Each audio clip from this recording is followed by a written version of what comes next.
Assalamualaikum warahmatullahi wabarakatuh. Materi kita hari ini adalah struktur dan kaidah kebahasaan teks persuasi. Yang pertama, saya akan membahas struktur teks persuasi. Struktur teks persuasi terbagi menjadi 4 bagian. Yang pertama, pengenalan isu, yang kedua, rangkaian argumen, yang ketiga, pernyataan ajakan, dan yang terakhir, penegasan kembali.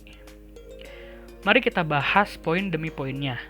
Untuk yang pertama, pengenalan isu yakni berupa pengantar atau penyampaian tentang masalah yang menjadi dasar tulisan. Hal ini tentang penting atau tidakkah isu yang akan kita bahas, atau mengapa kita perlu mengetahui topik yang akan kita angkat. Untuk yang kedua, rangkaian argumen, yakni berupa sejumlah pendapat penulis atau pembicara terkait dengan isu yang dikemukakan pada bagian sebelumnya.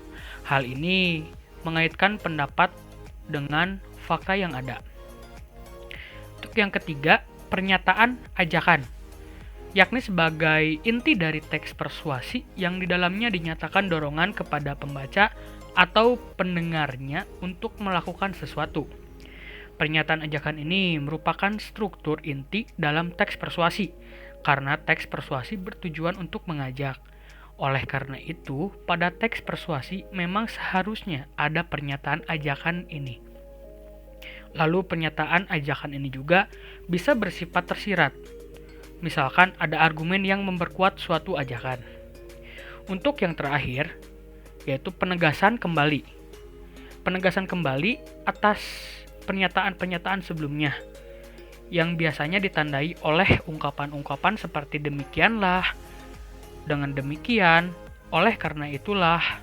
Nah, oke, selanjutnya kita ke pembahasan kedua, yaitu kaidah kebahasaan teks persuasi. Kaidah kebahasaan teks persuasi ini berfungsi sebagai penanda utama teks. Kaidah kebahasaan teks persuasi terbagi menjadi 4 bagian. Yang pertama, bujukan atau ajakan, yang kedua, pendapat atau opini, yang ketiga, konjungsi kausalitas, dan yang terakhir ada fakta. Mari kita bahas poin demi poinnya. Untuk yang pertama, bujukan atau ajakan, jika menemukan kata mari, ayo, lakukan, hindarilah, sebaiknya, seharusnya, jangan, dan lain-lain. Artinya, kita sedang membaca teks yang bersifat mengajak atau membujuk. Untuk yang kedua, pendapat atau opini. Kalimat pendapat merupakan kalimat yang mengungkapkan pendapat atau gagasannya. Contoh, menurut saya, kamu lebih cantik mengenakan kerudung. Atau, sepertinya nanti sore akan turun hujan.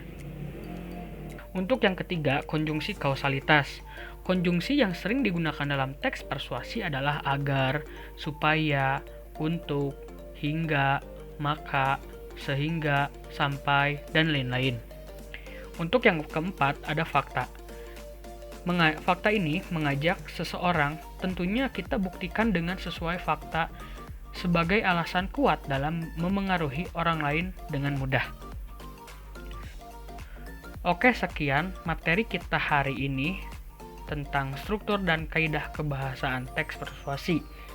Wabillahi taufiq wal hidayah. Wassalamualaikum warahmatullahi wabarakatuh.